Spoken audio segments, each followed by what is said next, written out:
Bom dia, novamente. Como o professor falou, o tema do projeto é o planejamento da implementação do sistema de gestão de energia, intitulado SGE, de acordo com a norma ABNT NBR ISO 50001 em unidade cloroquímica. Eu vou ser o apresentador e fui orientado pelo professor Felipe Centeno. Os tópicos que serão abordados vai ser a introdução e justificativa do trabalho, os objetivos, o referencial teórico, o desenvolvimento desse trabalho, as considerações finais e as referências. Iniciando aqui com a introdução, existe uma relação clara entre energia, desenvolvimento e meio ambiente. O desenvolvimento humano está muito atrelado a um maior consumo de energia per capita. Em países mais desenvolvidos, que possuem PIB mais alto, há um maior consumo energético. Isso se dá também pela gama de eletrificação, uma busca por conforto maior através de eletroeletrônicos, até em países mais frios através de conforto térmico, etc. Isso não necessariamente é ruim para o meio ambiente. O problema está porque boa parte dessa energia ela vem através de fontes não renováveis, como podemos ver aqui nessa figura 1. Na figura 1, a gente vê que boa parte da matriz energética mundial vem através da energia extraída por carvão mineral, por gás natural e por petróleo derivado.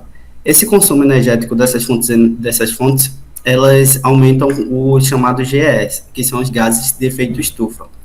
Isso aqui é muito prejudicial ao meio ambiente e também aumenta a pegada de carbono. Então, por estar relacionado com o desenvolvimento humano e esse consumo vindo dessas fontes acaba atingindo o meio ambiente, atualmente existe uma busca por uma maior eficiência energética. O que é isso? É utilizar toda a capacidade energética que pode ser utilizada através desses métodos de extração. Então, uma busca por reutilizar melhor ou utilizar ao máximo essa energia. Assim, em 2011 foi criada a ISO 50001 e ela busca trazer às empresas essa certificação que existe uma busca por uma melhor eficiência energética, ou seja, um menor desperdício energético, seja através de recuperação de energia térmica ou até substituição por equipamentos de maior eficiência elétrica e assim por diante. Os objetivos do trabalho foi planejar a implementação do sistema de gestão de energia em uma unidade cloroquímica, estabelecer os requisitos legais e outros requisitos, realizar uma revisão energética, estabelecer as recomendações sobre indicadores de desempenho e sugerir metodologia para determinar a linha de base energética. Além disso, estabelecer recomendações sobre objetivos, metas energéticas e plano de ação de gestão de energia. Vindo agora para o referencial teórico, para entender um pouco mais do setor químico no Brasil e também do consumo energético desse setor, da importância do consumo energético desse setor, aqui na figura 2 existe a matriz sequencial por setor. Então, o setor industrial, ele entre 2000 e 2021, consumiu de 38,6% até 34,1% de toda a energia gerada no país. Então, cerca de 1/3 da energia é utilizada no setor industrial. O setor químico, em 2022, e a projeção é que isso se mantenha, foi o quarto maior segmento industrial de consumo energético, como a gente pode ver aqui nessa figura 3. Então, existe uma relevância, visto que 1/3 dessa energia gerada no país vai para o setor industrial e a indústria química possui um quarto disso aqui. É o quarto maior consumidor disso aqui. Então, existe realmente uma grande demanda energética desse setor. Tanto é que o setor químico é considerado energoenergético. O que é isso? É basicamente um consumidor de múltiplas fontes de energia, seja térmica, seja elétrica, assim por diante. Trazendo um retrato agora para o setor cloroquímico, as plantas cloroquímicas ela tem como característica principal o processo ligado à comercialização de produtos e subprodutos do cloro. Elas comumente unem a cadeia produtiva do plástico e são divididas em 3 gerações. Essas 3 gerações da cadeia produtiva normalmente são bem integradas, tendo sites muito próximos um do outro, como existe aqui no polo cloroquímico, em Alagoas, como existe em Camaçari, em outros estados do Brasil e também no mundo afora. A primeira é o consumo de nafta e gás natural para a produção de químicos básicos, como o eteno, o etano, o etilênio e assim por diante. A partir daí, existe o consumo desses químicos básicos para a produção das resinas plásticas, que é o PP, o PE ou o PVC. E essas resinas, depois, eles passam por uma transformação que se tornam os produtos que a gente vê comumente, como garrafas plásticas, garrafas PETs e outros derivados. Para entender um pouco mais sobre essa demanda do cloro, do consumo do cloro, segundo a Ablicor, 65% desse consumo, como dá para ver aqui na figura 4, ele é feito de forma integrada. Então, 65,5% de todo o cloro produzido é consumido pelas próprias empresas para dar continuidade aqui na cadeia produtiva. E uma parte, ainda que não seja desse consumo integrado, é consumido por outras indústrias, principalmente as indústrias químicas e petroquímicas, que representam 72,9% dos 21,3%. Falando agora sobre a ISO 50001, ela foi criada em 2011 e tem como objetivo estabelecer os requisitos mínimos específicos que garantem a melhoria contínua do desempenho energético da organização que adota. Em 2018, ela teve a sua primeira revisão, onde ela foi incluída na estrutura de alto nível. O que é isso? O que isso quer dizer? Que garante o uso uniforme para os principais textos, termos e definições. Assim, toda a família da ISO 50000, seja ela 50001, 2, 3, 4 e assim por diante, elas possuem essa uniformidade entre seus termos e definições com outras normas ISO. É interessante falar que a ISO 50001 ela é muito pautada no PDCA, que é o método de melhoria contínua. Aqui na figura 5 tem a relação direta entre esse PDCA e a estrutura do sistema de gestão de energia.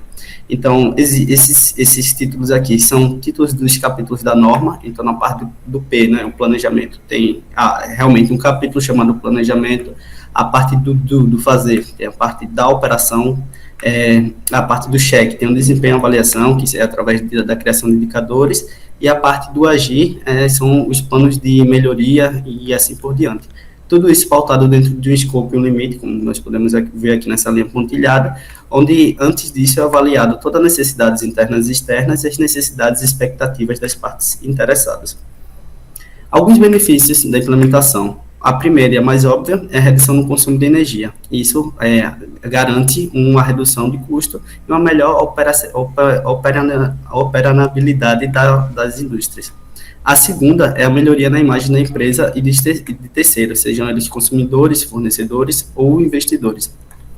E a terceira é a redução de gases de efeito estufas e outros poluentes, além da redução da emissão de gás carbono. Na indústria química, o número de certificações no mundo eles possuem a quarta e a terceira e a quarta maiores certificadores em todo o mundo, sendo respectivamente 731 empresas certificadas e 580. E há uma clara tendência de aumento dessas certificações. Então, de 2019 até 2021, houve um aumento de cerca de 10% ao ano do número de empresas certificadas. Aqui é um todo, não apenas as indústrias químicas. Sobre o planejamento é o lado racional da ação, ou seja, através dele permite construir caminhos e avaliar cenários. Então, para atender a ISO 50001, o processo de planejamento é dividido em 3 partes: as entradas, as saídas e a revisão energética, que é esse meio aqui. Então, como entrada, tem a análise do uso de energia passado e presente, elencado todas as variáveis relevantes que afetam o uso, e através disso é feita uma revisão energética, onde é feita uma análise desse uso, a identificação das áreas de uso significativo, a identificação de oportunidades para a melhoria do desempenho energético. E, por fim, saem as linhas de bases, os indicadores de desempenho energético, os objetivos, as metas e o plano de ação.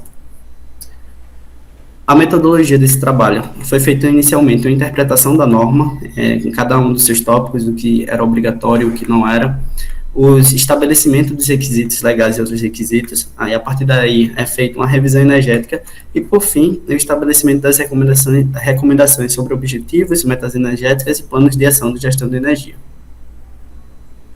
Falando agora sobre o desenvolvimento do trabalho. O primeiro passo é entender a organização em seu contexto. Aqui na figura 7 tem um fluxograma da produção. Passando pelos processos mais macros, o primeiro processo para a produção, aqui nesse caso das resinas de PVC, é feito um processo de autoexploração.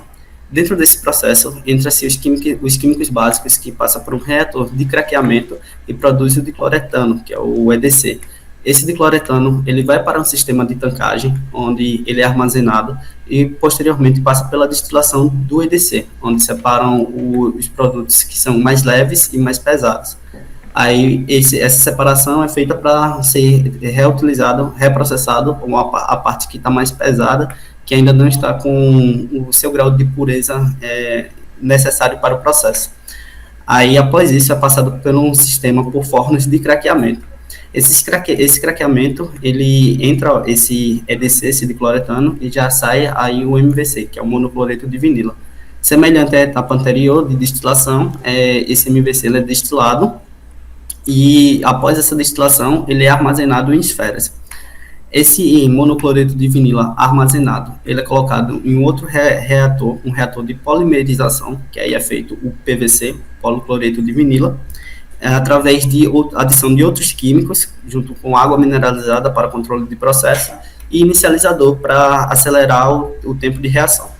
A partir daí, é criado esse PVC, mas esse PVC ainda é uma espécie de lama. Então, essa lama de PVC passa por um processo de secagem, através de centrífugas, secadores e peneiras, e aí, a partir daqui das peneiras, ele está pronto para ser ensacado, através de silos e o armazenamento, enviado para a expedição, para assim ser feito o envio para o cliente final. Depois de elencar esse contexto de organização, é preciso entender a expectativa das partes interessadas. Então, aqui entram diversas especialidades dentro desse processo, para que isso consiga rodar, para que isso consiga funcionar. Então, todas as partes internas e externas são elencadas, são vistas quais são as suas expectativas sobre o processo de implementação do sistema de gestão de energia e também as consequências desse sistema, sejam eles para os clientes internos ou externos. É definido também o escopo e as suas fronteiras. Então, para esse caso aqui, todo esse processo foi considerado escopo e todas as energéticas dentro dele foram considerados também. É elencado o representante da direção. Nesse caso aqui foi elencado o diretor industrial e o gerente da manutenção, da produção e da qualidade, como figuras de apoio ou substitutos. E também estabelecido a equipe energética, que seriam os responsáveis pela implementação em cada um dos tópicos da CGE.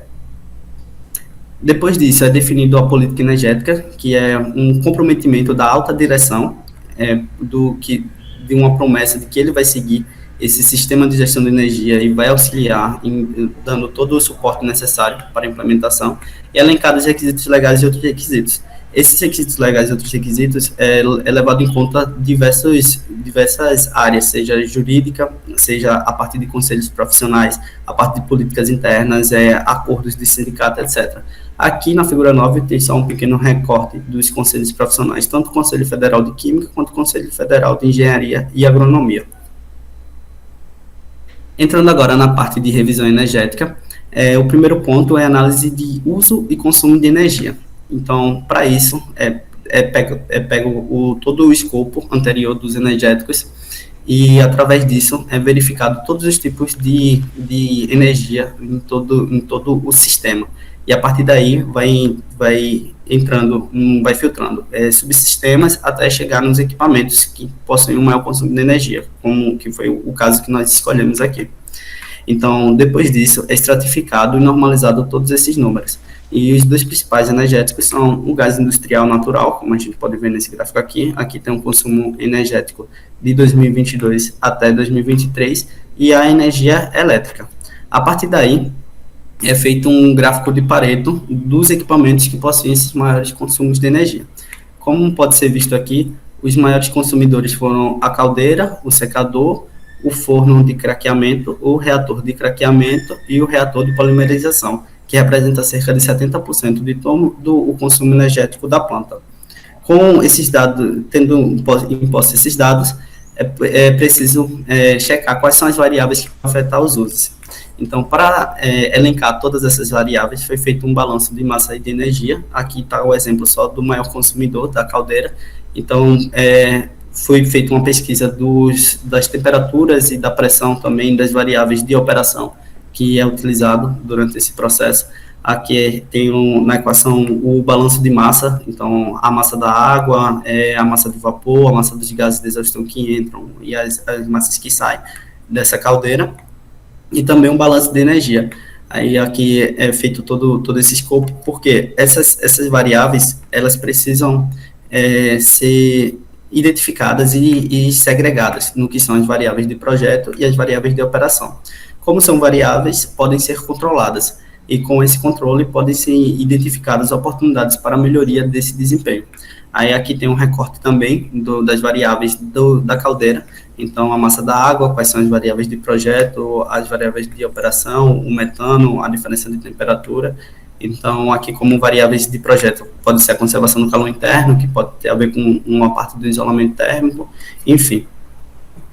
Dando continuidade durante a revisão energética, é verificado o desempenho atual. Aqui tem um recorte do consumo em megawatt-hora de de janeiro de 2022 até março de 2023. A partir daí é feito um gráfico desse desempenho, e com essa estratificação, aqui tem a produção em tonelada e o consumo de energia elétrica. Com todos esses dados, é feita uma linearização, e os que têm um melhor desempenho são os pontos, né, são os meses, onde há uma maior produção aqui no eixo X e um menor consumo de energia no eixo Y.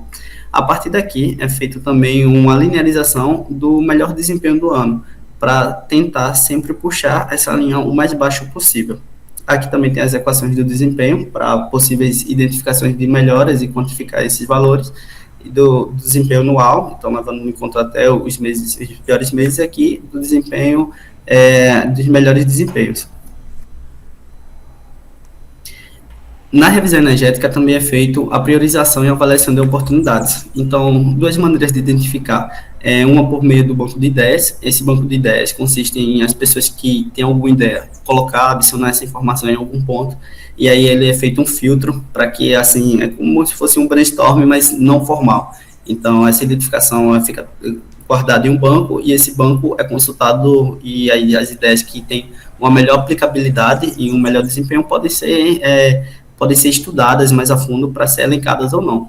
E outra maneira de identificar é buscar soluções já teorizadas por acadêmicos, ou seja, fazer o estudo da arte de um determinado equipamento, um benchmark, entender novas tecnologias que estão sendo implantadas, para assim aumentar e melhorar a eficiência energética.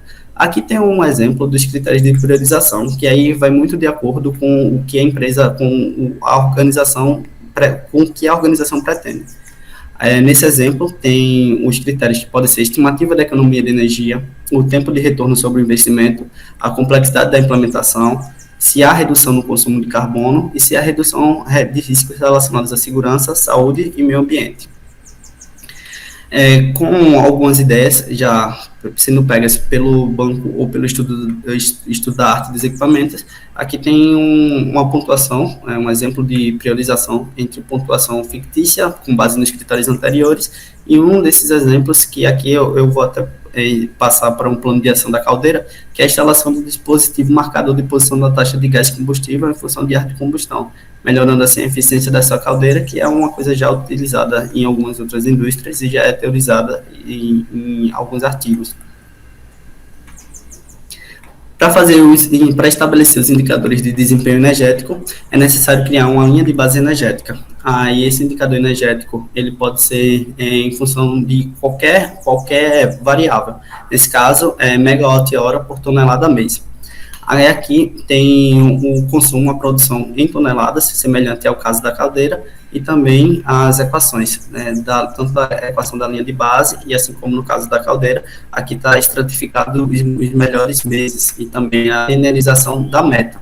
Então aqui a gente tem um consumo normal, e aqui é a meta que, a partir dessa linha de base, é feita uma análise mensal para ver como está o desempenho desse sistema. Um exemplo de objetivo energético é, por exemplo, alcançar uma redução do consumo energético em 1%, de 1% em 2024. E aqui nas metas tem, por exemplo, como vai chegar nesse objetivo. Então, reduzir o consumo de gás natural em cada usina 1% a cada trimestre, reduzir o consumo de energia elétrica em 5% a cada trimestre de 2024 e reduzir a emissão de GE em 3% durante o ano de 2024.